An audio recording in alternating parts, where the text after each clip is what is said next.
ప్రభును రక్షకుడైన యేసుక్రీస్తు నామమున చేరువచ్చిన మీ అందరికి నా హృదయపూర్వక వందనాలు. మన వాక్యాన్ని సహాయకరంగా యోహాను సువార్త 20వ అధ్యాయము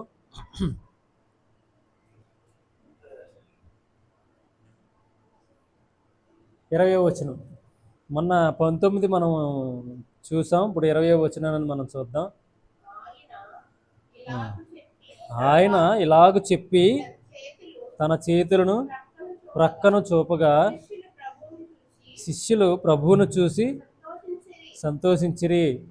సరిపోదు మంచిది.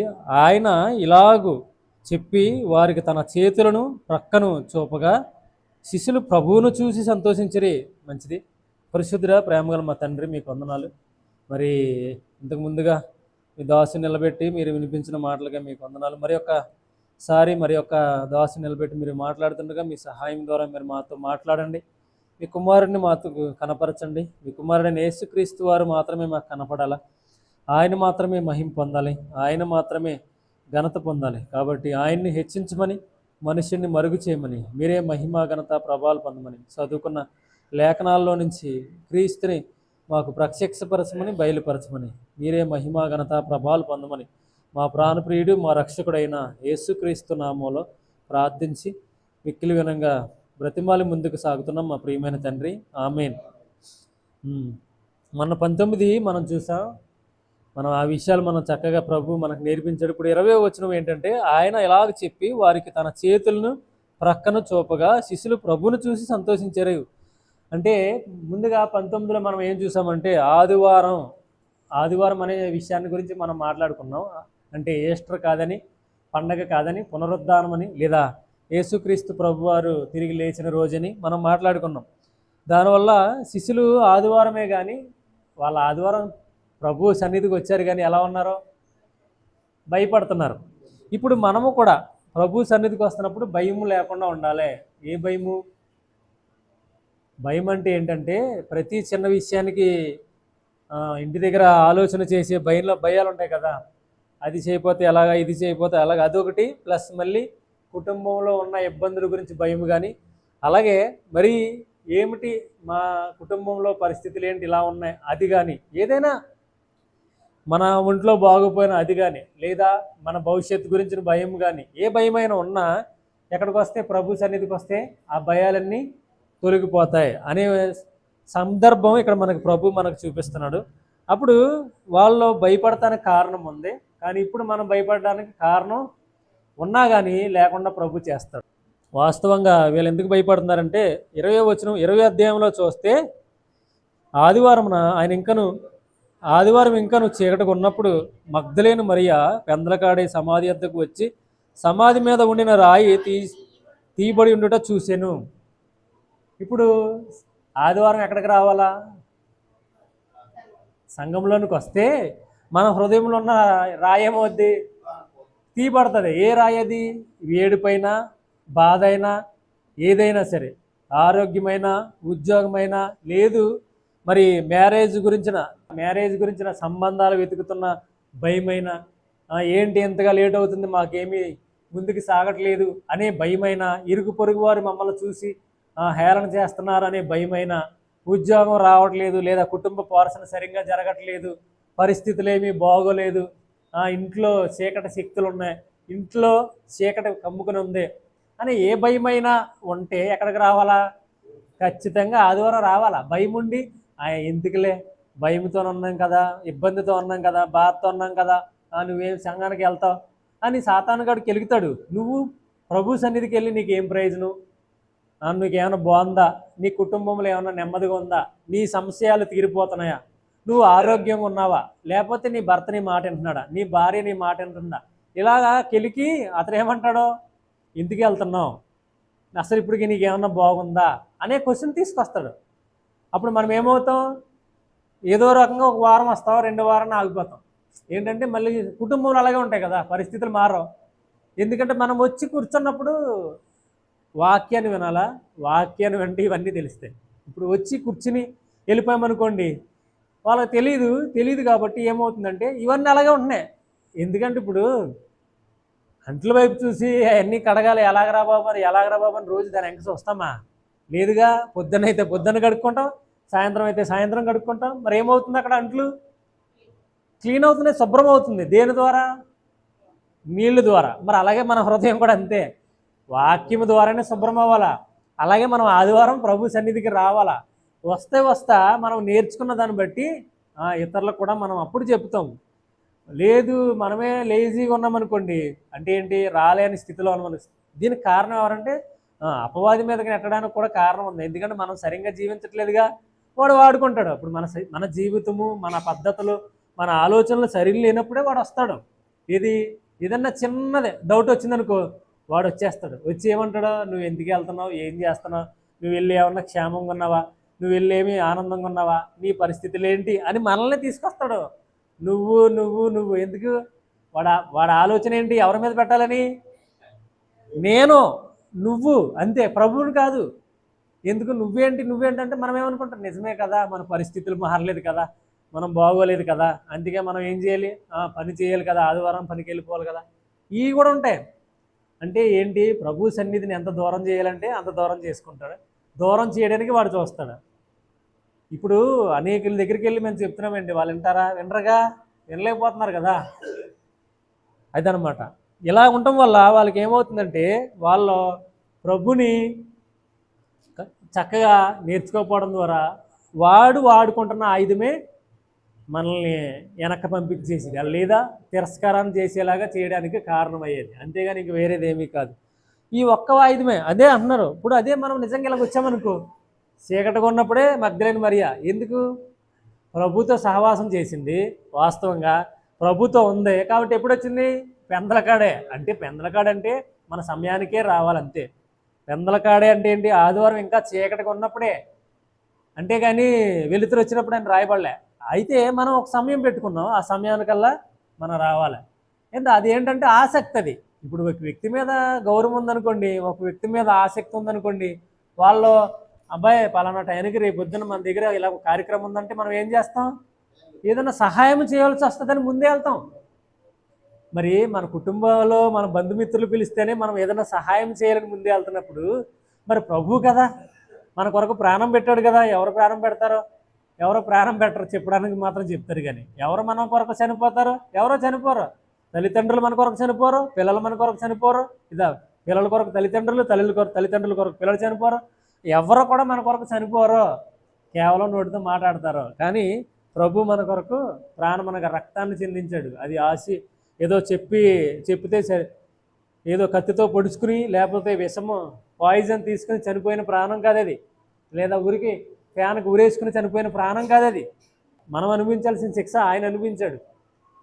కాబట్టి అది వివరించడానికి ఎంతో అమూల్యమైన ఆ ప్రాణం అనమాట. అది దాన్ని వివరించడానికి కూడా చాలా సందర్భాల్లో ప్రతి సేవకుడు నేటికి 2000 ఇంచుమించుగా 2000 సంవత్సరాలుగా వివరిస్తూనే ఉన్నారు ఆయన ప్రాణం గురించి వాల్యూ. ఆయన పెట్టిన ప్రాణాన్ని గురించిన విలువని ఈ రోజుకి ప్రకటించబడుతూనే ఉంది. కాబట్టి మనం ఆదివారం ఖచ్చితంగా ఆరాధన లేదా సన్నిధిలోనికి వచ్చామనుకోండి, అంటే సన్నిధి అంటే సంఘంలోనికి, సంఘంగా కూడుకోవడానికి. సన్నిధి అంటే మనమే, సన్నిధి అంటే కానీ సంఘంగా కూడుకోవడానికి రావాలి. కాబట్టి వచ్చామనుకోండి, ఏముంటుంది అక్కడ? మనం చూసినట్లుగా రాయి తీసివేయబడుట చూసెను 20:20లో ఆయన అలాగ చెప్పి వారికి తన చేతులను ప్రక్కన చూపగా శిష్యులు ప్రభువును చూసి సంతోషిస్తారు. అంటే ఇప్పుడు మనం వచ్చాము, భయముతో వచ్చాము, ఇబ్బందితో వచ్చాము, పరిస్థితులు బాగోక వచ్చాము. వచ్చినప్పుడు ఏమవుద్దంటే వాక్యం ద్వారా ఎలా అయితే మన హృదయం కడగబడితే అప్పుడు ఏమైతే ఏ బరువు అయితే ఉందో, ఏ ఆలోచన అయితే మనలో ఉందో అదంతా త్రోలివేయబడుతుంది లేదా దొల్లింపబడుతుంది. దొల్లింపబడినప్పుడు మనం ఎవరిని చూస్తాం? ప్రభువుని చూస్తాం. ఇంకెందుకు? ఇప్పుడు మన అడ్డాలు మనకు ఉన్నాయనుకోండి, సంశయాలు మనకు ఉన్నాయనుకోండి, అనుమానాలు మనకు ఉన్నాయనుకోండి, అపనమ్మకం మనకు ఉందనుకోండి, ప్రభువుని మనం చూడం. ఎవరిని చూస్తామంటే వచ్చి వెళ్తాం, వెళ్ళడం వల్ల ప్రయోజనం లేదు. అదే చూసామనుకోండి, నేర్చుకున్నామనుకోండి, ఎవరిని చూస్తాం? ప్రభువుని చూస్తాం. ప్రభువుని చూస్తే ఆయన ఏం చూపిస్తాడో? ఆయన చేతిని చూపిస్తాడు. చెయ్యి అనేది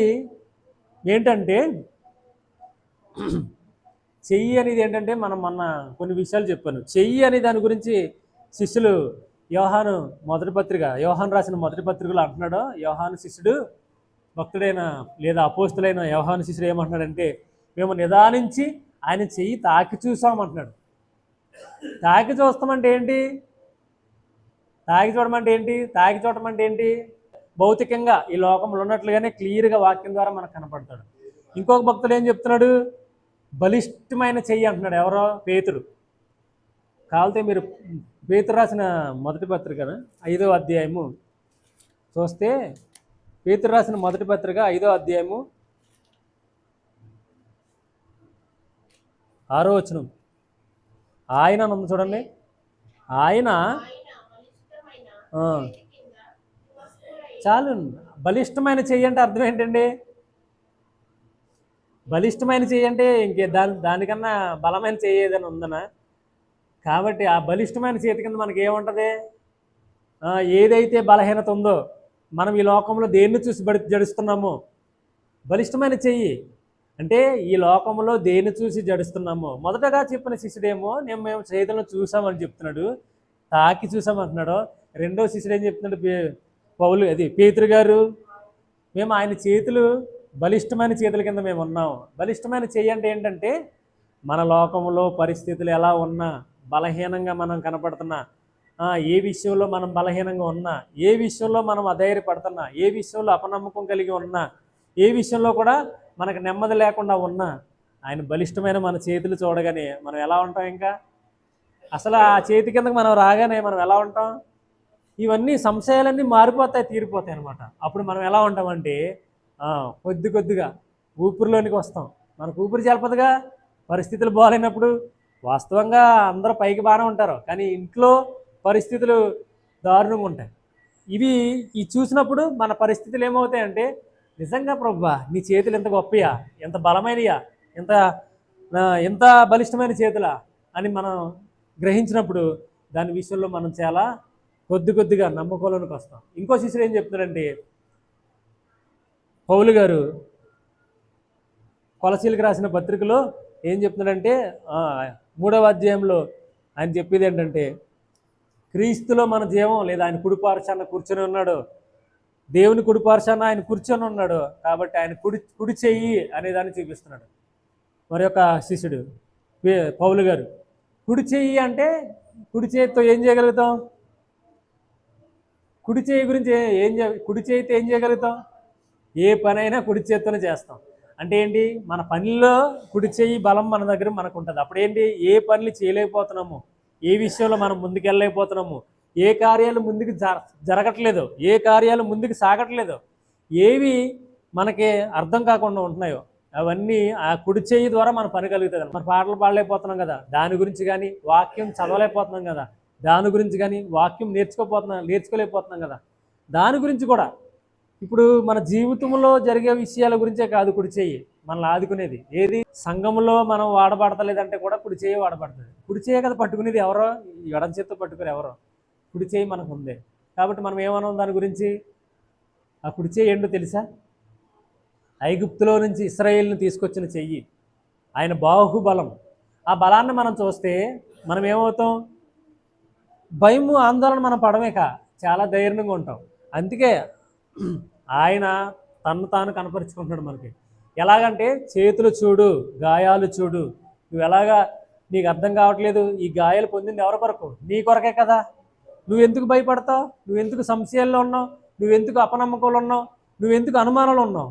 నువ్వెందుకు ఇంకా నమ్మకంగా నువ్వెందుకు ఇంకా నన్ను సరిగ్గా చూడట్లే? చూడు, తాగి చూడు అని చెప్తున్నాడు. ఇంకొక శిష్యుడు ఏం చెప్తున్నాడు? చూడు, ఆయన బలిష్టమైన చేయి చూడు అని చెప్తున్నాడు. ఇంకొక శిష్యుడు ఏం చెప్తున్నాడు? చూడు, ఆయన కుడి పార్శ్వాన్ని చూడు, కుడి పారవశం చూడు. ఈ కుడి పార్శ్వం ఏంటంటే, నీకు ఏ విషయంలో లోపం ఉందో, నీకు ఏ విషయంలో లోటు ఉందో, నీకు ఏ విషయంలో ఇబ్బందిగా ఉందో, నీకు ఏ విషయంలో నువ్వు ఎదగలేకపోతున్నాను అనుకుంటున్నావు, ఇవన్నీ నీకు జరుగుతాయి, చూడు చూడు అని ఇంకొక శిష్యుడు చెప్తున్నాడు. ఇవి మనకు అర్థమవుతాయి అనమాట. అర్థమైనప్పుడు మనం ఏం చేస్తాం? అర్థమైనప్పుడు ఏం చేస్తామంటే అక్కడే ఉంది. అప్పుడు ఆయన చూసి ఎవరిని చూస్తాం? ప్రభుని చూస్తాం. అప్పుడు ఏమవుతాం? సంతోషం. ఈ సంతోషం ఏంటంటే, ఈ సంతోషం అసాధారణమైన సంతోషం అనమాట. అంటే అసాధారణం అంటే ఏంటి? సాధారణం కాదు. నా జీవితంలో సంతోషం పరిపూర్ణం అవ్వదు, నా జీవితంలో అసలు నేను సంతోషంగా ఉండనేమో, అసలు నేను ఇంతేనేమో, నా జీవితం ఇంతేనేమో అనుకుంటున్న వారికి ఈ లేఖనాల ద్వారా అసాధారణ అంటాడు. అదే అసాధారణమైన సంతోషం మన జీవితాల్లో కలుగుతుంది. ప్రభువుని చూడాలా, ప్రభు దగ్గరికి రావాలా, వస్తే ఆయన గురించి మనం వినాలా, వింటే ఖచ్చితంగా ప్రభువుని మనం చూస్తాం. ఎందుకంటే ఆయన చెయ్యి ఎలా ఉంది, ఆయన చెయ్యి ఎలా ఉందంటే మనం ఆయన చెయ్యి ఎలా ఉందని తాగి చూస్తాం. అప్పుడు తాగినప్పుడు తెలుస్తుంది ఏంటంటే ఆయన చేతుల్లో పుట్టబడిన మేకు మన కొరకు అని. వాస్తవంగా ఈ చెయ్యి ఏంటంటే ఆయన ఆదికాండ గ్రంథంలో సృష్టిని నిర్మించిన చెయ్యి. సృష్టి ఎవరన్నా నిర్మించగలుగుతారంటారా? సృష్టి ఏది? ఇల్లు కాదు, కట్టడం కాదు, రోడ్లు కాదు, ఈట్లు ఇవి పైన ఉన్నాయి. కేవలం ఎక్కడున్నాయి? సృష్టి మీద ఉన్నాయి, అంటే భూమి మీద ఉన్నాయి. కానీ భూమిని సృజించిన వారు ఎవరో? ఆ చెయ్యే. భూమిని సృజించిన చెయ్యి ఏం చేసింది? నీ కోసం నా కోసం బలహీనపరచబడింది. ఎందుకు?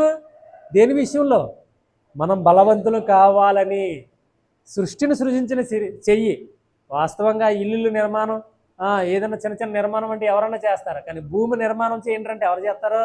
డ్రాయింగ్ వేయడం కాదు, భూమి నిర్మాణం చేసిన చెయ్యి, సృష్టిని సృజించిన చెయ్యి, ఆకాశ పక్షుల్ని మాత్రమే కాదు భూమి మీద ఉన్న సమస్తాన్నే సృజించిన చెయ్యి నీ కొరకు నా కొరకు అప్పగించుకుంది. చూడు అసలు నేను ఎంత గొప్ప వ్యక్తినో, కానీ నీ కొరకు నా కొరకు, అది మీ కొరకు నా చెయ్యిని అప్పగించాను అని తనను కనపరుచుకున్నాను. అదే ఇప్పుడు మీరు వచ్చారనుకోండి, ఆదివారం భయం ఉంటుంది, ఏడుపు ఉంటుంది, కుటుంబంలో ఇబ్బంది ఉంటుంది. ఎవరికి ఉండవు? ప్రతి ఒక్కరికి ఉంటాయి.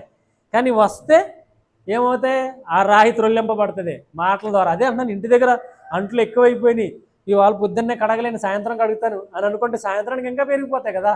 సాయంత్రం ఇంకా పెరిగిపోయినాయి, ఇప్పుడు ఎలా కడుగుతాను బాబు ఎలాగా అని అనుకుంటే ఏమవుద్ది? దాన్ని మనం చేయలేము. అవి ఎలాగైతే అంట్లు వాటర్ ద్వారా క్లీన్ అవుతాయో అలాగే మన హృదయం కూడా వాటర్ ద్వారా, ఈ వాక్యం అనే వాటర్ ద్వారా క్లీన్ అవుతుంది. అప్పుడు మనం ఏం చేయగలుగుతామంటే మనం చిన్నవారం కాదు, మన బలహీనలము కాదు అని అర్థమైంది. వాస్తవంగా బలహీనలమే, వాస్తవంగా చిన్నవారమే. కానీ ఆయన మాటను బట్టి మనకు అర్థమైద్ది ఆయన మన కొరకు ఏం చేశాడు, ఆయన మన కొరకు ఏం అర్పించుకున్నాడు, మన కొరకు ఏం సమర్పించుకున్నాడు అని మనకు అర్థమైద్ది. అప్పుడు మనం ఎవరిని చూస్తాం? ప్రభువునే చూస్తాం. ప్రభువుని చూస్తే మనకేం తెలుస్తుంది? ఇంకా అపనమ్మకం ఉండదు, అవిశ్వాసం ఉండదు. మాత్రమే కాదు ఆయన పునరుద్ధారణైన తిరిగి లేచి వచ్చాడు, ఆయన కనపరుచుకున్నాడు కదా. కనపరుచుకున్నప్పుడు వాళ్ళు ఏం చేస్తున్నారు? భయముతో దుఃఖముతో దాక్కున్నారు. ఆ భయము దుఃఖము కూడా పునరుద్ధాన బలమే కాదు వాళ్ళు పొందుకుంది, దానితో పాటుగా దుఃఖముతో పాటు అసాధారణమైన సంతోషం. దుఃఖంలో ఉన్న వ్యక్తులకి సంతోషం కలుగుతుందా? కలగదు. కానీ ప్రభు దగ్గరికి వస్తే అసాధారణమైన సంతోషం కలిగిద్ది. ఈ విషయాలు అర్థమైతే కాబట్టి మనము చాలా తక్కువ వారమని, మనకేమీ తెలియట్లేదని, చదవండి అంటే ఇంటి దగ్గర నేను అబ్బాయిలు వాక్యం చదవండి అంటే కోపం రావచ్చు, రాకుండా ఉండదు. ఎందుకు అంత మాట ఇదే చెప్తున్నాడు కదని మీకు రావచ్చు, తప్పులేదు. కానీ పరిస్థితులు ఎలా ఉన్నాయో మనం అర్థం చేసుకోవాలి. వాక్యం చదవనుకో ఎవరు కనపడతారమ్మా? విన్నారా? ఎవరు కనపడతారో అమ్మా? యేసుప్రభువేనా? ఇప్పుడు వాక్యం చదివితే కనపడతాడా? చదవకపోతే కనపడతాడా? చదవాలి. ఒకవేళ చదువు లేని వాళ్ళు ఏం చేయాలి? వినాలా. ఇప్పుడు చదివారనుకో ఎవరు కనపడతారో? ప్రభు కనపడతాడు. కనపడితే మనం ఏమవుతాం? వాస్తవంగా మన హృదయంలో ఏముంది? ఇప్పుడు ఉద్యోగం గురించి టెన్షన్ పడతాం కదా, ఇది ఇంటర్వ్యూకి అటెండ్ అవ్వాలి. అప్పుడు క్వశ్చన్స్ వేయడానికి వాళ్ళు సిద్ధంగా ఉంటారు. మనం క్వశ్చన్స్ ఏం వేస్తారని టెన్షన్గా ఉంటుందా? అప్పుడు మనం ఏం చేయాలి? ప్రభు దగ్గరికి వెళ్ళాలి. ఆ టెన్షన్స్ పోవాలంటే ప్రభు దగ్గరికి వచ్చి, ప్రభువా ఇప్పుడు నేను ఇంటర్వ్యూకి వెళ్తున్నాను కాబట్టి నేను ప్రార్థన చేస్తున్నాను, ప్రార్థన కంటే ముందు ఏం చేస్తున్నాను? నీ వాక్యాన్ని నేను చదువుతున్నాను. ఎందుకు? ఆ రోజు మాట్లాడావుగా, నీ బలిష్టమైన చేయి నాకు ఉందిగా, నీ చేయి ద్వారా నాకేముంది? విజయం ఉంది కదా, అత్యధికమైన విజయం. కాబట్టి నేనేమవుతాను? అటెండ్ అవుతున్నప్పుడు నాకు ఇంకా విశ్వాసం పెరిగిద్ది, భారం ఉండదుగా, ఫ్రీగా వెళ్తా. ఫ్రీగా వెళ్ళినవాడు క్వశ్చన్స్ ఫ్రీగా చెప్తాడా? భారంతో వెళ్ళినవాడు ఫ్రీగా చెప్తాడా? మరి ఫ్రీగా వెళ్ళినవాడే క్వశ్చన్స్ ఫ్రీగా ఆన్సర్ ఇస్తాడు. ఆ క్వశ్చన్స్ చేస్తే చాలా ఉత్సాహంగా ఉంటాడు, ఆనందంగా ఉంటాడు. అప్పుడు వాళ్ళకి ఏమైద్ది? ఇతనేంటబ్బా డిఫరెంట్గా ఉన్నాడు, ఇతను ఎలా ఉన్నాడని అనుకుంటారు. అదనమాట ప్రభువులో ఉంటే. అంతేగాని మౌనంగా ఉండి ఏమీ తెలియకుండా ఏమీ రానని ఉంటే వాళ్ళు అలాగా నిన్ను గ్రహించలేరు. నీ పద్ధతిని కనిపెట్టి ఇతను ఇప్పుడు ఎలా ఉన్నాడో రేపు పొద్దున్న యాక్టివ్గా ఉండడేమో అనుకుంటారు.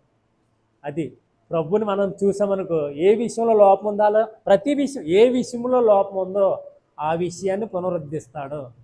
అదే పునరుద్ధానుడు. యేసుప్రభు చూపించుకున్న కారణం ఏంటి? అక్కడ అదే కదా చూశారు. వాస్తవంగా వాళ్ళు ఆదివారం వచ్చారు, భయముతో ఉన్నారో, బాధతో ఉన్నారో, ఇబ్బందితో ఉన్నారో, తలుపులు మూసుకుని ఉన్నారో. అంటే తలుపులు మూసుకోవడం అంటే అర్థం ఏంటి? హృదయం మూసుకొని ఉన్నారో.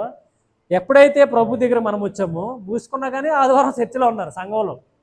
ఎప్పుడైతే ప్రభులోకి వచ్చామో అక్కడ వాక్యము పర్ఫెక్ట్గా వినపడితే ఆ హృదయం తెరవబడుతుంది, వేయబడిన తలుపులు తెరవబడతాయి. తెరవబడినప్పుడు ఏమవుతాం? మనం అన్ని విషయాల్లో ధైర్యంగా ఉంటాం. అదనమాట వాక్యంలో సారాంశం. అర్థమైందా? వాళ్ళు అసలు ఏంటి? దుఃఖాన్ని ప్రభు ఏం చేశాడు? సంతోషంగా, అసాధారణమైన సంతోషంగా మార్చాడు. ఇంకేంటి? భయాన్ని ఏం చేశాడు? నేనే చూడండి. ఎందుకు? ఇప్పుడు ఆయన కనపరుచుకోలేదు అనుకోండి, వాళ్ళు ఏమవుతారు? ఆ భయంలో ఉండి డిప్రెషన్లోకి వెళ్ళిపోయి దరిదాపుల్లోకి ప్రభు దగ్గరికి రారో. అందుకే ప్రభు తనను కనపరుచుకుంటాడో. ఎవరు కనపరుచుకుంటారో? ఎవరైతే సంశయాలుగా ఉన్నా, ఇబ్బందులుగా ఉన్నా ఆదివారం సంఘంగా కూడుకోవడానికి వస్తారో వాళ్ళకే. అలాగని వచ్చిన కాడ కనపరుచుకుంటున్నారంటే వాక్యం ఉండాలిగా. వాక్యం లేకపోతే వాళ్ళకేం తెలుస్తుంది? తిరిగి మళ్ళీ అలాగే వెళ్తారు. ఇప్పుడు వాక్యం కూడా ఉండాలి, అక్కడ సత్యం ఉండాలి, ప్రభువుని చూపించే ఆత్మ నడిపింపు అక్కడ ఉండాలి. లేకపోతే తిరిగి మళ్ళీ ఎలా వచ్చారు అలాగే వెళ్తారు. ప్రయోజనం ఉండదు. దానివల్ల వాళ్ళకి ప్రయోజనం ఉండదు, దానివల్ల ప్రభువుకి అసలు ప్రయోజనం ఉండదు, దానివల్ల సంఘానికి ప్రయోజనం ఉండదు. సంఘానికి ప్రయోజనం లేకపోతే గ్రామానికి ప్రయోజనం ఉండదు, గ్రామానికి లేకపోతే లోకానికి ప్రయోజనం ఉండదు. దానివల్ల ఏం ప్రయోజనం? కాబట్టి మెయిన్ రావాలి, వస్తే అక్కడ వాక్యం ఉండాలి. వాక్యం అంటే ప్రయోజనం, లేకపోతే ప్రయోజనం లేదు. అందుకే మనం ఖచ్చితంగా వాక్యానుసారమైన జీవితం జీవించాలంటే వాక్యమే ప్రాముఖ్యం. అదే చెప్తున్నాను అనమాట. అంతేగాని వాక్యం లేకుండా మనం ఏమీ తెలుసుకోలేము. ఈ లోక జ్ఞానంలో దేవుడికి ఎలా ఉందంటే వెర్రితనంగా ఉంది ఈ లోక జ్ఞానం. అదే దేవుడి జ్ఞానం మనకి కలిగితే ఎలా ఉంటుంది? అద్భుతంగా ఉంటుంది. మనం అన్ని విషయాల్లో చక్కగా ఎదుగుతాం. అలా ఉండటానికి ప్రభు సహాయం చేయను గాక. దేవుడు ఈ మాటలు దీవించి మన హృదయంలో నింపును గాక. ఆమేన్. ప్రార్థన. దయగల మా తండ్రి, మహోన్నతుడు కృపగల మా తండ్రి, నాయన ఈ ఆరాధన సమయానికి నాయన విశ్వాసులందరినీ సంఘాన్ని తోడుకొచ్చి నాయన నీ సేవకుడు అందించిన వాక్యాన్ని నాయన విరింపజేసినందుకు అట్టిది నాయన హృదయంలో భద్రపరిచే విధానం వారికి ఏర్పాటు చేయండి నాయన. ప్రభువా, లోకం అల్లకల్లోలంగా ఉంది నాయన. ప్రభువా నాయన, మేమందరము నీ కన్ను చూసి నీ వైపు నడుచుకున్న భాగ్యం మా దయచేయి నాయన. ప్రభువా, నీకు తెలియదేమీ లేదు నాయన. ప్రభువా, అన్ని విషయాలు నీకే తెలిసిన ఆయన. ప్రభువా, ఇక్కడికి వచ్చిన సంఘస్థులందరినీ దీవించిన ఆయన, రానున్న వారిని కూడా దీవించిన ఆయన, వారి యేసుప్రభువులో ఉన్నారు కూడా వారిని కూడా దీవించండి ఆయన. వారి మనసులో మార్చండి నాయన. ప్రభుని విరిగే విధంగా చేయండి ఆయన. ప్రభా, మీరు వారందరినీ దీవించండి ఆయన. ప్రభువా, ఎవరైతే ఇరుకుల్లో ఇబ్బందుల్లో ఉన్నారో వారందరినీ విడదీన ఆయన. ప్రభువా, ఎవరైతే గృహాలందు ఆసుపత్రులందు వివిధ అనారోగ్యాలతో ఉన్నారో వారందరినీ స్వస్థపరిచిన ఆయన. ప్రభువా, నాయన కుంటివాడి కాళ్ళు, కన్ను లేని వారి కళ్ళు, నాయన అందరినీ స్వస్థపరిచిన వాడి దేవుడు నువ్వు నాయన. ప్రభువా, అదేవిధంగా నాయన వివాహం కావలసిన వారు ఏవైతే యువకులు ఉన్నారో నాయన, వారందరికీ సంబంధాలు కూర్చుని ఆయన, కుదిరిన సంబంధాలను సకాలంలో జరిపించిన ఆయన. ప్రభా, అనంతరం వారికి గర్భఫలం దయచేయన ఆయన. అనంతరం నాయన వారి సుఖకానుపులు దయచేయన ఆయన. ప్రభువా, ఎవరిని వదలొద్దు నాయన. అందరిని మార్చిన నాయన. అందరినీ సన్నిధికి వచ్చి నిన్ను ఎరిగే భాగ్యం దయచేయన ఆయన. ఈ యొక్క సంఘం నాయన 30 వంతులు 60 వంతులు 100 వంతులుగా ఫలింపజేయన ఆయన. ప్రభా, నాయన సేవ చేస్తున్న మధుబాబు కుటుంబాన్ని దీవించండి, వారి బిడ్డలను దీవించండి నాయన. ప్రభా, అదేవిధంగా నాకు ఇచ్చిన కుమారులను, కుమార్తెను, అల్లులను, కోళ్ళందరినీ దీవించండి నాయన. ప్రభా, నాయన నా మనవాళ్ళను దీవించండి, వారికి ఆరోగ్య భాగ్యం దయచేయండి, మంచి విద్యాబుద్ధుల్లో నడిపించండి, సక్ర మార్గంలో నడిపించండి నాయన. ప్రభువా, నాయన ప్రభువా, నీకే వందనాలు, స్తోత్రములు నాయన. ప్రభువా, నాయన నా చిన్న కుమార్తె, మా చిన్న మనవుడు నాయన అంతమాల అనారోగ్యంతో ఉంటున్నారు నాయన. వారికి మరి ఏమి ఎక్కువ కలుగుతుందో నాయన తెలియదు నాయన. నీ రక్తంతో వాడిని ముట్టిండి నాయన. ప్రభువా, నాయన స్వస్థతపరచండి నాయన. ప్రభువా, నీకే సాధ్యం నాయన. సృష్టికర్తవు నీవు నాయన. ప్రతి అవయవం ఎక్కడ పేరుందో నీకు తెలిసిన ఆయన. ఆ రిపేరు తీసివేయన ఆయన. మంచి మార్గంలో పెట్టండి నాయన. మీరు దీవించండి, ఆశీర్వదించండి నాయన. ప్రభువా, నాయన ప్రభువా, నీ తెలియదేమీ లేదు నాయన. ప్రభువా, దేశాలు యుద్ధాలు చేస్తున్నా నాయన. ప్రభువా, ఆ దేశ యజమానుల రాజులు నాయన శాంతింపు చేయను ఆయన. అక్కడ ఉన్న ప్రజలకు మరణాలు ఏర్పడకుండా వారిని నశింప చేయకుండా వాళ్ళని తప్పించిన ఆయన. ప్రభువా, అదేవిధంగా నాయన పట్టు కోసం నాయన ఈ దేశాల నుండి వివిధ దేశాలకు పొట్ట కోసం వెళ్ళి ఉన్నారు నాయన, వారందరినీ దీవించండి నాయన. వారికి ఆరోగ్య భాగ్యాలు దయచేయండి, వారు కష్టపడే విధంగా చేయండి. వారిపై నాయన యజమానులకు మంచి ప్రేమానురాగం కురిపించండి ఆయన. మళ్ళీ తిరిగి సకాలంలో నాయన ప్రభువా వారి యొక్క దేశానికి, గ్రామాలకి, పట్టణాలకు వెళ్ళి వాళ్ళ కుటుంబాల్లో చేరి ఇన్ని సంతోషగానాలతో గనపరిచే విధంగా నువ్వు చూడు నాయన ప్రభువా. అన్ని విషయాలు నీకే సాధ్యం నాయన. ఈ సమయంలో నాయన మేము ప్రార్థిస్తూ సంఘంలో ఉన్నాం నాయన. మాకు కావలసినవన్నీ మీ దయచేయను నాయన. నీకు తలంపు తెలియక ముందు పుట్టక ముందు నాకు తెలుసు అంటున్నావు నాయన. మేము కోరికలు తెలియక ముందు నాకు తెలిసిన నాయన. అట్టి భాగ్యం నాయన మాకు కలిగజేయండి నాయన. మాకే కోరికలు ఉన్నాయో నీకు తెలిసిన ఆయన, అవి తీర్చండి, మీరే నడిపించండి. ఈ సంఘాన్ని అభివృద్ధి చేయవలసిందిగా యేసయ్య పరిశుద్ధ నామములో వేడుకుంటున్నాను పరమ తండ్రి.